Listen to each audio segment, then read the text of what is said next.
in terms of where we are today, first of all, it's like so. I mean, I don't know how you all feel, but I feel like it's really amazing to be able to not have had to leave my house and get dressed and be able to be here. And I feel like maybe some people who wouldn't have been able to attend are able to be here. And that's sort of what I was thinking in terms of my perspective of what I've experienced, my clients have experienced this past year. Because despite like Corona having been a terrible thing, and notwithstanding all the pain and havoc and difficulties that it's brought, I want to share tonight a lot of the positive perspective. I want to share the good that it's done for people and for the careers and for the changes it's made. And I hope that you have seen this in your year, this past year in your career. And if not, then maybe share some of the stories that I can share with you this evening can help inspire you to use the good parts of what COVID has done to us to affect your career and help you grow in whatever direction it is that you're hoping to. So with there's a chat here, right, Rivka? If we can ask questions or people can raise their hands.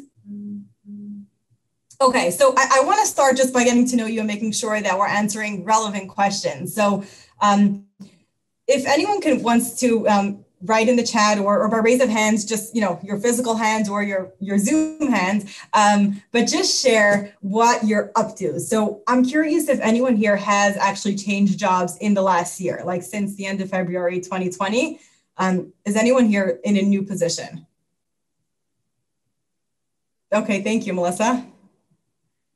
Anyone else? Let me just take a look at the chat. Oh, okay, not the chat, just by raise of hands. I see the chat is off. I guess it will be turned on for the Q&A. Okay, so change jobs. And then is anyone here actively seeking a new role? And this, if you're not comfortable sharing that, then that's understood. Okay, you are. Masha. Okay, good. Anyone else wants to turn their video on so that we can see? Okay, fine. And then the last question, okay, I see the chat was turned on. Thank you, Rivka. Does anyone want to share so that we can sort of focus on what questions that you have? How has COVID impacted your career? And I'll go first while you're typing if anybody wants to add, but the way that it impacted my career was actually pretty good. I was worried that people who lost their jobs would maybe just, take their time off and be home with their families and not be looking for a new job. And the opposite is actually what I found happened. So many more people realized that it's a time to take, like they took the time to take a step back and to think about what it is that they wanted to do. And were much more comfortable working with me remote because I've been working on Zoom for a long time. And I used to sort of have to give people instructions and explain to them what Zoom was and how to download it. And of course, that's a thing of the past. And now people who would have, drove in 2 hours to come see me or who wouldn't have been comfortable working overseas are now doing that. So I am working much more virtually than I did before. Okay, so if anyone else wants to type in, I'm going to be watching the chat, how COVID impacted your career. So to start with the positives and what I've seen happen, and feel free to share also as we go along, but the 4 or 5 good things that I've seen happen were that people around me, and I mean people who I've worked with professionally, people in my family, have done a number of things that like exploded in the past year that hasn't happened before. So I've seen way more people than ever open businesses. And you've probably seen the same. I've seen people who were freelancing on the side or had like a part-time, side hustle, turn that into something much bigger that they could do full-time that's actually supporting them now. I've seen a few family members do complex jobs that they never would have thought that they could have done remotely, now able to work full-time from home, be available to, have time to do carpool, make supper, and actually like are making more in their jobs than they were a year ago because they had the time to really do a better job at their jobs and in their lives, I think, which makes you have more energy to do better at your job. And then despite what a lot of people think, I've had a lot of people say, oh, well, probably you're seeing a lot of salary cuts. Probably it's not a good time to ask for a raise. And I don't know why, I can't explain it, but I've seen so many people actually stay in the same jobs and make more money. I don't know if it's that so many people dropped out of the race, there's less competition. And so that if you show your dedication and take it seriously, you can show that you want more. Or the general answer, which is I find that anybody who takes the time to do things like be in places like this tonight and, read up on books on improving themselves, use coaching services, people who are the ones who are the top 10 or maybe 1%, the people who actively really work toward their careers, no matter what's going on in the world, they are always growing in their careers. And that usually shows up in how much they're able to earn. So those are the good things that I've seen across a lot of places. Now let's talk about some of the challenges. So the news, like the good news about being able to work remotely and apply for jobs remotely is obviously you get to be comfortable and you're able to apply to jobs that are all over the place. So whereas you would have only been able to apply to jobs like in your city or within X amount of miles, whatever it is that you type in, when you're looking, that changed. The bad part about that I've seen is that suddenly you're competing against thousands of applicants. Whereas in your own city, there's a very limited amount of people who have the qualifications and experience for the job you'd be applying to. So you're competing against a smaller amount of people. Suddenly, this is a national competition and you have to stand out a lot more, which is why we're going to talk about how to stand out even more. You should always, this is the same tips that I would have probably given a year ago, but maybe just putting a little bit more effort into them to making sure that you're applying to jobs with as much effort as you can and making yourself be the best candidate so that you're the one who gets the job. Obviously, this part of the conversation, I'm focusing on people who are looking for new jobs. We'll spend a little bit of time in people talking about people who want to expand their current roles where they are, or who are thinking of switching career paths or things like that. So just to focus on standing out in your current job. So there's a very typical things. Some have which have changed because of COVID, like getting dressed for a Zoom interview, right? That's obviously different. Now there are articles like how to set up your background and forgive my background. I'm not at home. If you follow me on LinkedIn, you see I just spent a lot of time actually setting up like a Zoom background, which is really funny, right? Because it's basically like backwards of what a normal room would look like. It's like if you just turn your desk around, and put your plants behind you. So if you've been interviewing, I'm sure you're figuring that out. But I have heard from hiring managers that a very small percent of people who are coming to Zoom interviews are dressing properly. So that's like such an easy thing that you can do to stand out, right? I mean, don't wear shoes, but wear a jacket, right? It's like, it's not so hard, but just show up how you would, at least the upper part of yourself, right? Just how you would if you were actually showing up in person, and the basics, right? Making sure that it looks like you took it seriously, the background, the quiet, things like that. And then when you are, so I want to talk about resume, we'll talk about LinkedIn, and we'll talk about your portfolio. So in terms of your resume, I wonder if most of you have, maybe raise your hands. Do you have a resume that you've created yourself by raise of hands? Is most people? Yeah, y'all, Masha, Melissa. Good. Okay, so people, you might find this strange to hear me say because I do resumes professionally, but I actually really, really prefer when people write their own resumes. So even if you're not confident you're going to hire someone to do it, it should be a process that you do together. Because just because you're not a good writer, so you might want the help, but it needs to be a reflection of you. It needs to sound like words that you would say. It needs to sound like accomplishments that you're proud of, not that a resume writer is proud of. And the biggest reason really is so that every time you see a new job, you should be customizing your resume if necessary to match that job. And you shouldn't have to rely on anybody else. I want you, when you're scrolling on LinkedIn and this job notification pops up and you see that job that would be perfect for you, but you just need to change the not the objective, the profile, which it should be nowadays, but you need to change the profile a little bit, or maybe you want to take out that one experience that's completely not relevant and talk a little bit more about something that's more relevant. You should be confident doing that on your own. So I would recommend working with someone if you're going to hire a resume writing professional.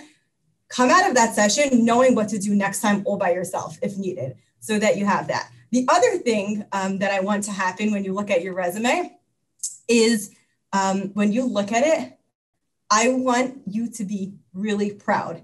I want you to look at it and think, if I would have seen this resume 5 years ago and seen my name at the top, I would be like, wow, like, is that really going to be me in 5 years? Like, just like so proud, right? Because whatever you've done, I think you've worked really hard at, and you deserve for it to be shown off. And if I take a look at your resume and then I spend 5 minutes meeting you, and meeting you is so much more exciting. And I don't mean as an interviewer, like getting to know you like friends where it's comfortable and I would actually get to know you as a real person, which doesn't always happen in an interview. But would I be so much more impressed with you as a person than the piece of paper? Like, if that's true, then I want your resume to blossom a little bit. I want it to shine, and I want you to look at it and be really proud. And of course, the opposite. If I see the piece of paper and I'm so impressed and then I meet you and I'm disappointed, that's also not a good thing.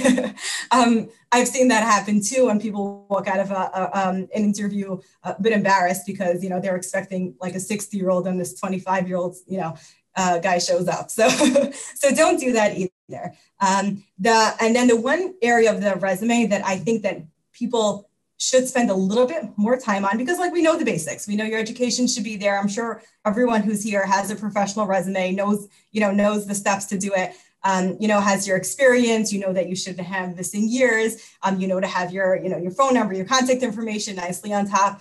But I think that people could put a little bit more excitement into the section on top that would be called like summary or profile or something like that.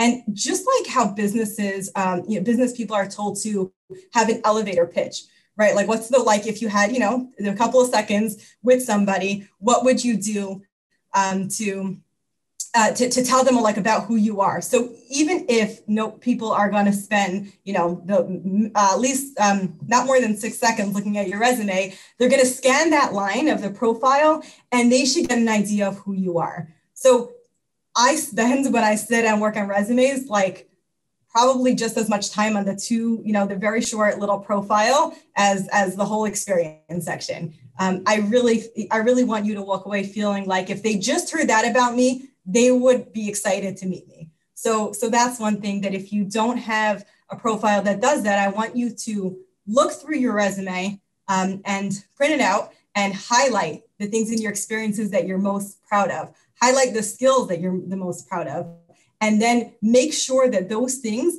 are encapsulated somewhere in that profile, summary, statement, or however it's set up on your resume, so that people really get a sense of who you are and not just a list of job titles and things like that. All right, so moving on to LinkedIn, which Chayla Kaufman's going to cover in depth. So we're just going to breeze through the parts that have to do with the job search and networking aspect. And I hope you attend Chayla's session because she's a rock star on LinkedIn. I love her content. So, but what people, I find that I'm introducing a lot of clients to the networking aspect of LinkedIn when it comes to finding a job. So, of course, just like a resume, that you should have a picture there. Well, not that you should have a picture on your resume, that's optional, depending on what industry you're in. But of course, have a picture there. Of course, have a title. The title shouldn't be cute and creative if you're looking for a job. It should be keywords that a recruiter who's not being so creative assume that they're just tired and they just need to fill this specific marketing manager role or data specialist role. And it should say those words so that you come up in their search results and they don't have to go digging for you, because they won't. So make sure that your title, is good. Your experience sections are filled out. A section that people, I think, I consider like free real estate. It's just like this, as if you had this billboard and you're leaving it empty, the about section. So there's your chance to be cute, to be yourself, to talk about things that interest you. You don't have to talk about your hobbies, but talk about like the answer to your question of like, tell me about yourself, right? Like, why are you good for the job that you're looking for? What made you get into it in the first place? The kind of things that people are curious about that would make them read that and say like, hey, I want to meet this person. And when you have all those sections done properly, you will get, if you have the recruiter thing turned on, and message me if any of this isn't making sense. You can message me on LinkedIn, but you can have the button turned on that you are open to jobs without having that circle around your face, which I don't recommend having. So people will find you and get to know you, and you will start finding inbox inquiries for hiring you. It happens, it really does. If it's not happening, then there's a lot that you can do to make that happen.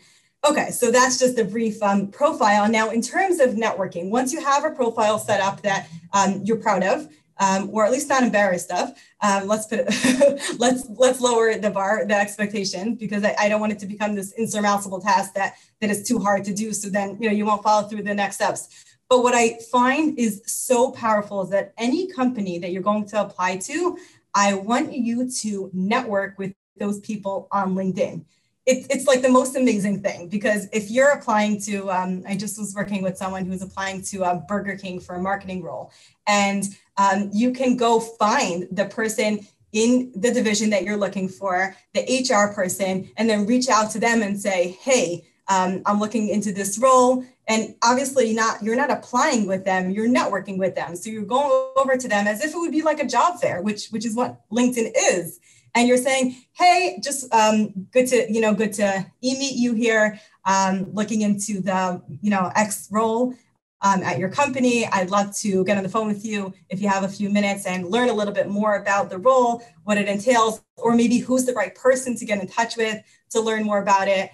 There's so much that you can do with talking to people, and don't be afraid of just messaging people. I find that a good thing that works, if you feel like it's awkward to message people, is to say, hey there, I know this is a little bit strange, and you probably get a lot of messages like this in your inbox, but, like preface it with some sort of, qualifier why, I know this is awkward, or this is awkward for me, but wondering if you'd mind. And often people at a company, like lower level people, do get rewarded or bonuses for helping recruit new people. So keep in mind that they might have a really good benefit for talking to you, and spending 5 minutes on the phone with you could be helpful to them as much as to you. And then they might recommend you more likely if they're impressed with you, because they got to know you a little bit. So use LinkedIn, please, actively to network with people in businesses that you want to work at. Get to know them, DM them. If you want scripts for how to DM them, DM me on LinkedIn. I'll be happy to help you with that. Okay, so that was LinkedIn. And another interesting tool to have is creating a portfolio, which obviously, if you're like a graphic designer, illustrator, something that's a visual field, that's obvious. You have probably an online portfolio, probably says it on your resume. But in other fields, you can do this as well. Like putting together examples of your best work, examples of events that you've put together, flyers, whatever it is. If you have, as you're putting together your resume, there are things that you're proud of that you actually have a visual to show. Make a folder on your computer and then bring those, print it out to your real interview or to your virtual interview. You can say, hey, can I do a screen share? And here's a couple of things that I thought might interest you to show what I've done and what I could do. So like everybody could keep a portfolio of their work. You can be, creative with it, but if you have documentation, right? Like think about it, when you read something, you believe it. So when you have something to show, it just, instead of saying I'm organized, show them your favorite Excel spreadsheet, right? With all the highlighted, colors and different formulas. There's a lot that you can show off to prove your skills in a short amount of time of meeting someone. Okay. So that's the applying to new roles, the general tips for applying to remote jobs, or applying to in-person jobs, brushing up your resume, your LinkedIn profile, and getting out there virtually as well as you can.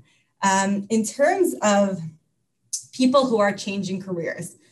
So I'm finding a lot of people who are changing careers just because it's COVID and that's become a thing to do. So I want to address that because if you are finding that you don't like your job and you used to like your job, So just consider, is it because I don't like being a, let's say, teacher in COVID? Like, I don't like having to wear a mask or teach kids via Zoom or do like virtual lessons, right? Or maybe I don't like being a speech therapist because it's really hard to be a virtual speech therapist if that's what happened to you. So if you liked it before and you just don't like it during COVID, then maybe you should hold on, and you don't really need a rush to make a change unless something happened to your industry and it's never going to go back to the way it was. So that's one thing to consider. Another thing is that I find people come to me a lot when they don't like their job and they come and they want this answer of like, I need to change careers. What should I do? And very often it's just their job that needs changing. So make sure to ask yourself that question and make a clear differentiation between, is it my job that's not working out or am I really in the wrong career? Because sometimes switching workplaces is the solution, right? And then the opposite thing happens where people come to me and they think they need to leave their job, but really their job is so well suited to them. They'll come, they'll spend money on aptitude testing and figuring out what they should do. And then we say, wait, what do you do now that's just like so perfect for you? And really what they needed was to develop their skills, maybe learn a little bit more leadership skills, maybe like in sales, like get better strategy, get better training, get better hands-on. And there are a number of people who I've worked with who were disappointed at the recommendation until a while later where they said, I'm so happy that I stayed in my job. I really just needed the push to go brush up my skills instead of, sometimes it's like so much more enticing to go get a completely new degree. It's much like shinier and more exciting than getting like another certificate in our field, right? So, so I see that a lot. So that's another thing to ask yourself. And then of course, before you make any changes, getting a new job is like moving, is like having a new child. Of course, there are different, places on the scale, but those are all like big emotional things. Going through COVID could also have been for you a big emotional thing. So consider if you need a new emotional thing in your life and if you're emotionally in the right place to handle another one of those things. So those are just like questions to ask yourself and things to look out for before you before you make that decision to change jobs or careers. And then do we have, Rivka, we have another 2 minutes? Perfect. Okay. So just a few stories about people who have changed because of circumstances. So I worked with someone who, and I tell you these stories where maybe you can get some inspiration and ideas and apply them to your own life and job. So I worked with someone who had moved closer to family after having been in lockdown. She lived alone, had lost her husband and moved to be closer to family after a few months of living alone. And she came to me for standard career coaching. We updated her resume, we updated her LinkedIn. She learned a lot about how to network. And she was looking for a similar job to the one she had, which was like a nursing home administration type of role, like a real, like serious office. She did share like that she had taken like arts, she had gone to art school like many years ago. And I sort of took that in mind, but I focused on what she had said she wanted, which was, following along her career. Just yesterday, I checked in with her and said, hey, how's the job search going? She had been, focusing on this job search and finding a new job in the New York area. And she said, actually, I spent so much time during COVID going back to my art just for the fun of it and doing like a kind of like wood sculptures, wood carvings. And she said, and as I was, doing this job search, following the strategy and going after jobs, I found myself in possession of like a lot of really nice pieces. And I decided to actually change direction. I'm not looking for a job anymore. I'm going to start selling these. And she sent me some pictures and they're beautiful. So she decided to open her own business. So that's one direction. So if you have something that you've been doing on the side, maybe you can, do something similar to what she did and start selling it, start turning it into a business. And I think COVID just made us realize, like, what do we want to spend our lives doing, right? Like, do I want to look back, in however many years, 20, 30 years and say that this is what I spent every day doing. And maybe you're not the kind of person who needs to love their job, and that's okay. Maybe it pays the bills and it fulfills your social needs. or not anymore, but it fulfills whatever it is that it does for you. But I would say like it's a reminder also to develop those hobbies, whether it's art or music or taking more time to read or exercise. Like I find that just like helped a lot of people balance out. And then similarly, this other client who was in real estate and took a lot of time to just like learn software and started software that interested him and started freelancing and helping people, and eventually was able to apply for a job recently at one of these software companies and get a job because he had done that for fun. So focusing on what you enjoy is sort of my parting message to you, and using your inner who you are to make and bring that across on your resume, in your everyday, in your job, so that you can continue growing whatever it is that you decide to do.